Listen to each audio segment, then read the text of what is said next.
My name is Farhan Njoma. I am the CEO and founder of Shasha Network. Today, I am hosting our very first guest speaker series, and I have a wonderful guest with me today, Octavia Goredema. She is a career coach. She is the author of Prep, Push, Pivot. Now, because in all platforms, people will come and have long speeches about who is on the platform that particular day, I am making sure that you get the best people to be listening to them and hearing their stories.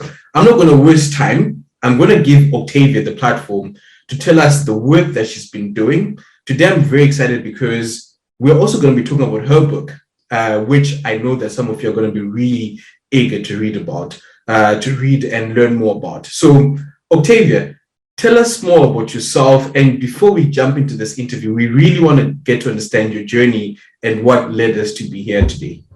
Oh, thank you so much, Farhan. So honored to be your first speaker. Thank you for the invitation to be here. And I am a career coach. I help professionals at the start of their career, in the middle of their career, or maybe rapidly ascending in their career at various stages. I help professionals do their best work. And I'm really passionate about that. I run a career coaching company called 2010 Agency, and we focus on supporting underrepresented professionals in their career advancement. What that can look like can be lots of different things. We have the privilege of working with companies that are making an investment in the professional development of their talent and want to support those individuals with either one-on-one coaching or coaching workshops. We put together programs and events to support employee resource groups or networks at companies. But I recognize that most people don't have that opportunity to work with a coach. Maybe their employer isn't able to provide that resource. And maybe they themselves, especially if you're at the start of your career, coaching is expensive. It might not even be something that's on your radar. And even if it is, it just might not be an option for you. And I know that because I lived that experience. I started my career 22 years ago. Wow. In London. I graduated from the University of Leicester. I have a politics and economic and social history degree from the University of Leicester. And I started my career in London. I moved to Los Angeles, which is where I'm speaking to you from now, 17 years ago. So 6 years into my career, moved to Los Angeles. My career kept advancing, but I never had any career advice outside of having some mentors who I'd connected with along my career path by chance. So fortunate. And my peers were really important sounding boards for me. It was only when I was in my mid-30s that I worked with a career coach for the first time. And that was transformative for me, not just in terms of my own professional advancement, but it actually was the catalyst for me to make a career pivot of my own and to become a career coach. So I still have a coach to this day. I firmly believe that coaching is valuable regardless of where you are in your career, but a lot of people don't have access to it. And so I wanted to write my book, Prep, Push, Pivot, for underrepresented women at every key moment that we might face in our careers, whether that's figuring out what we want to do next or negotiating our salary when we found a role that we're really excited about, or asking for a promotion after we've been working really, really hard and want to be more visible and want to take that next step. Or maybe when we're navigating a career break or planning to take some time away, whether that's to pursue education or to be a caregiver or to start a family. And then also how we can not just make career changes if we need to, like I did, but also how we can pay it forward and support others even while we're advancing in our careers. I think that's incredibly important.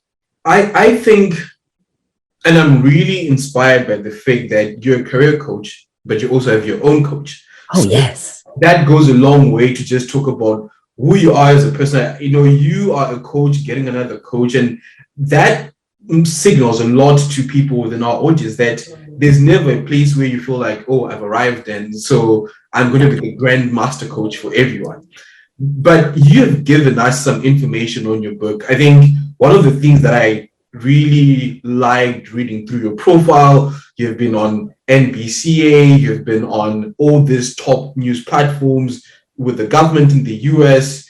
When, as you're progressing through your career, at what point did you think, okay, Octavia, we've gone through the process, this is the time to publish a book? And at what point did that strike you? Oh, Farai, I've always wanted to be an author. Wow. I wanted to become an author when I was 8 years old. I wrote a letter. Yeah, I wrote a letter to Penguin and asked, how do you become an author? At the time, it would not have been a career coaching book. It would have been something way cooler than that. But I always wanted to be an author. It's a lifetime goal for me. So it's always been, not always a driving force. It's always been something that if you like, what would you like to do one day? Oh, yes. I want to write a book. I always knew that.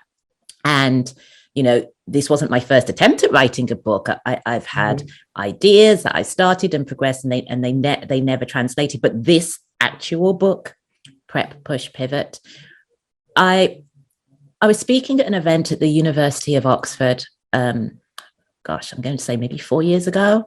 Wow. I was part of an exhibition that they had at the university for a year called Women Who Dared, and it was celebrating women from the UK who have made substantial achievements or accomplishments in various fields. And I was one of many women, but I was one of the women that were featured in the exhibition. And I flew back to the UK from Los Angeles to see the exhibition, and they were having an event for International Women's Day, coinciding with the unveiling of the exhibition.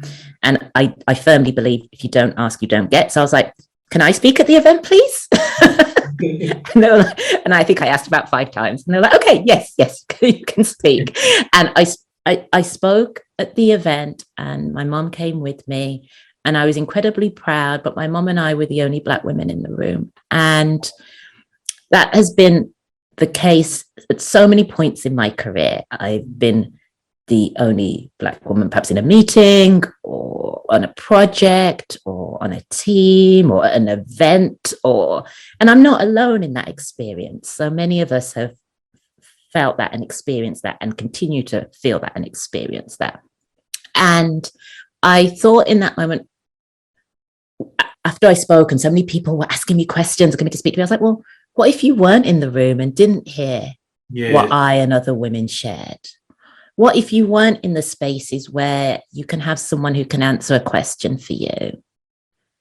What does that feel like? And what does that mean? And I really, really thought about it. And I thought about some of the challenges and obstacles that I had faced in my professional journey and that I coach around. And I just decided I've always shared career advice, whether that's via websites that I've had or writing content for magazines, like Black Enterprise and newspapers like The Guardian in the UK and companies' blogs and my own platforms. I've always shared, but I just felt I needed to do this. And then it coincided with me just always having this goal and me wanting to see what would happen if I just kept pursuing this goal, what might come of that.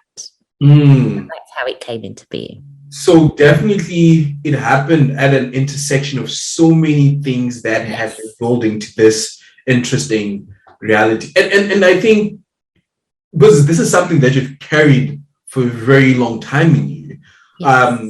I remember reading the book, which I've really been enjoying. Thank you. And at the beginning, you talk about values, right? Yes. Career values. And I think to our audience specifically, this matters because I think before you jump onto any particular journey to want to become whatever you aspire to be, career values are important. Would you mind telling us a bit more about the importance of career values and why they matter? Because I think this is something that is very well explored in your book.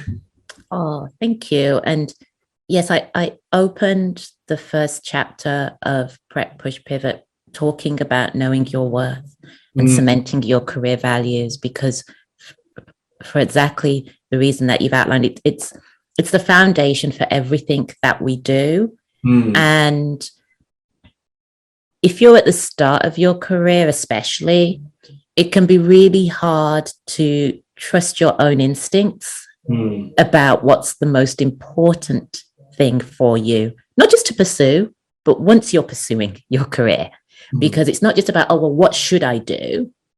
It's actually, how should I work and how should I grow my career? And there's always going to be things that we learn as we go. We have to try things to understand if we're even going to like them or want to do more of them or be any good at them or or overcome them. So exploration is incredibly important. But as you're exploring and experiencing, I want readers to really pay attention to how things feel to them. What your career feels like, no one else is going to know. Nobody.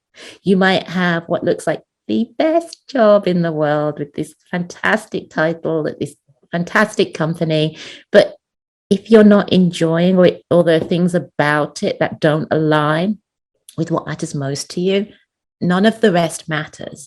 And so your career values isn't just about where you work and what your job title is, but it's about what excites you, what do you want to do more of, what are the things that you need at work to allow you to thrive. And that could be culture, environment, location, people. It could be all sorts of, you get to decide what's the must have for you. What are the things that you don't want to do more of or don't want to experience? And then also, what are the things that make you really proud in the work that you do? And these might be things that are visible to others. They might be things that no one else actually knows. It might be how you feel after you're doing certain things or what's rewarding for you. And then your values are also, there's a forward-looking aspect to them too, about what do you want to be known for? What do you want to try? What do you think you might like to experience? And all of those things matter. And it's not very often that anyone will ask you those questions. So it's in school, right? Yeah. You don't talk about. Yeah.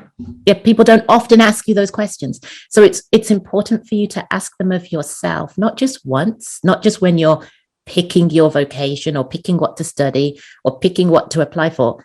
Ask yourself those questions regularly. Do your own performance appraisal where you're not assessing how well you're ticking off the list of all the things you need to do, but how things feel for you and what matters to you. And your career values can shift. I mean, we all are navigating so much in this moment of time. And there's been a lot of talk about and discourse about how people are saying, actually, no, I'm not interested anymore in doing this or that. But you can have these questions throughout your career and pay attention to what your responses are. And in my book, I hold space for documenting those, but it's something for you to just always have front of mind, because no one else is going to be as invested in your career as you need to be in yourself. That's powerful. No one is going to be as invested in your career as you need to be. Yeah. I think if we had every organization put that at the entrance, that would mean something.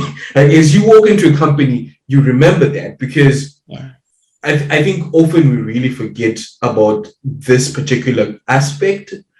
And I think just to go with a sort of like a wildcard question, you talked about feeling, which is one key thing that we really pay attention to our feelings and what it feels like when we are doing work that fulfills us.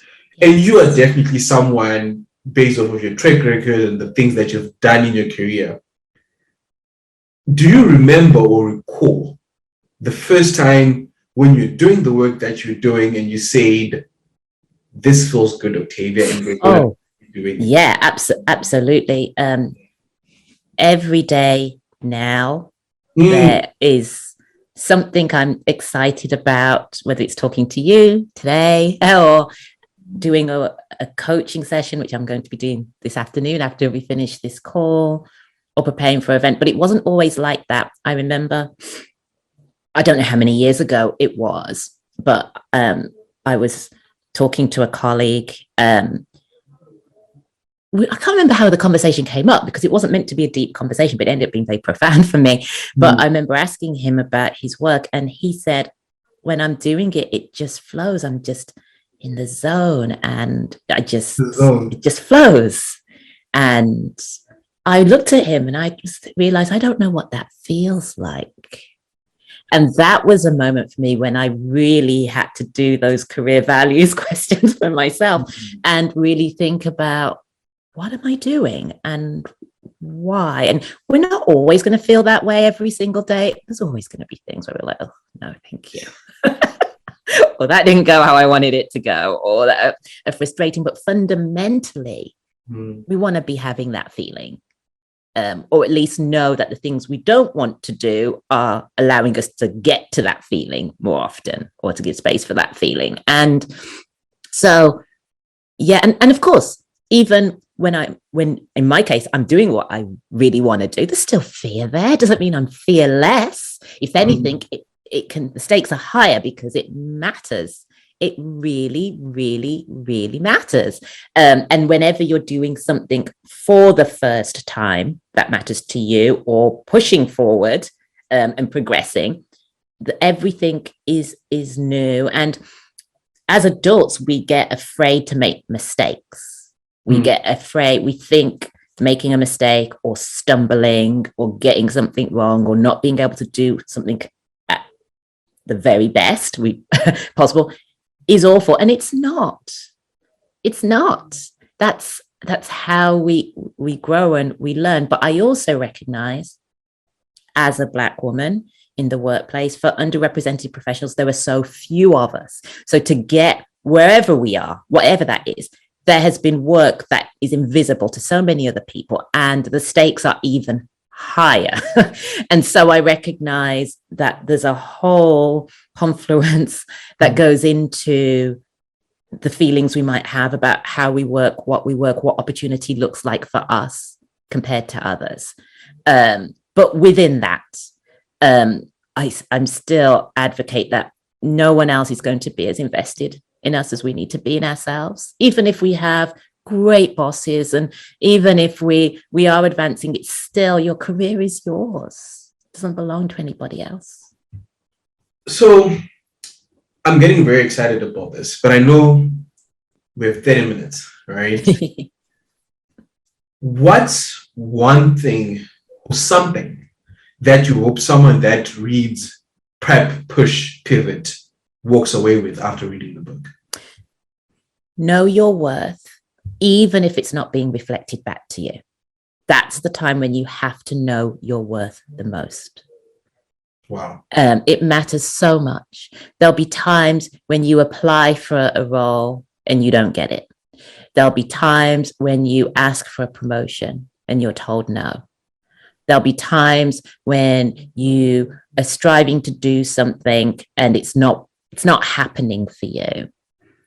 Don't give up, and often validation and recognition comes way after all the work and persistence and perseverance and difficult times have happened, way after. So keep taking steps towards what you want, but most importantly, keep believing you deserve what you want. Keep believing you deserve what you want. Wow, that is some really heartfelt and phenomenal message from you, Octavia. I hope you're listening to this if you are tuning in, and keep knowing your worth. Now, we're going to end on a lighter note.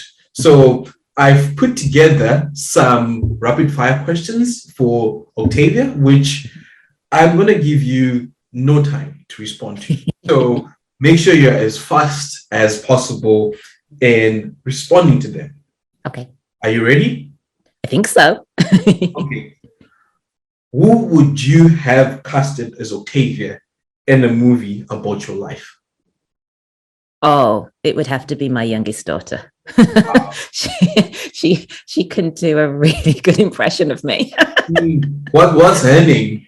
Her name's Marissa, and Marissa. yes, she could do a really good impression of me, so it would have to be her. Marissa is definitely getting a script soon. What's your favorite animal? Oh, well, to Marissa's great disappointment, we do not have any pets, but I live 10 minutes from the Pacific Ocean, and so I'd have to say dolphins, because seeing dolphins never gets old for me. I don't see them every time I'm at the ocean, but when you do, it's just so special. So definitely dolphins. Great. Deal breaker in relationships. Oh, people who don't do what they say they're going to do. I really struggle with that. Of course, there's so much that goes on and happens, but just communicate if something's changing. I find that really difficult if people don't do what they say they're going to do. Communication. Yes. Phone call or text? Oh, phone call. So as a coach, conversations are just so important. And then just personally too, I like hearing people's voices. Favorite book of all time?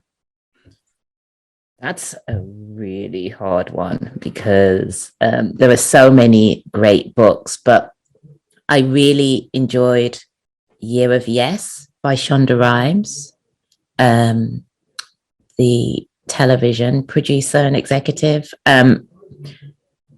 She is someone who is so, talking about being the only, she is, the highest paid Black female showrunner, and incredibly acclaimed, but she talked very openly and authentically in her memoir about her struggles as someone who is successful and has made it, but her persistent struggles to break out of her comfort zone and to do things she was afraid of.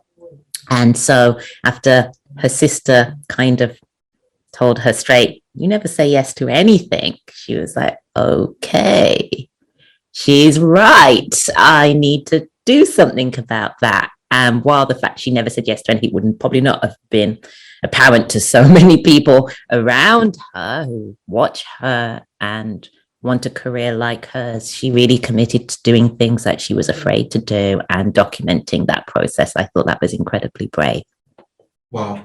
Well, that's a very inspiring story. And please feel free to also go check out that book by Shonda Rhimes.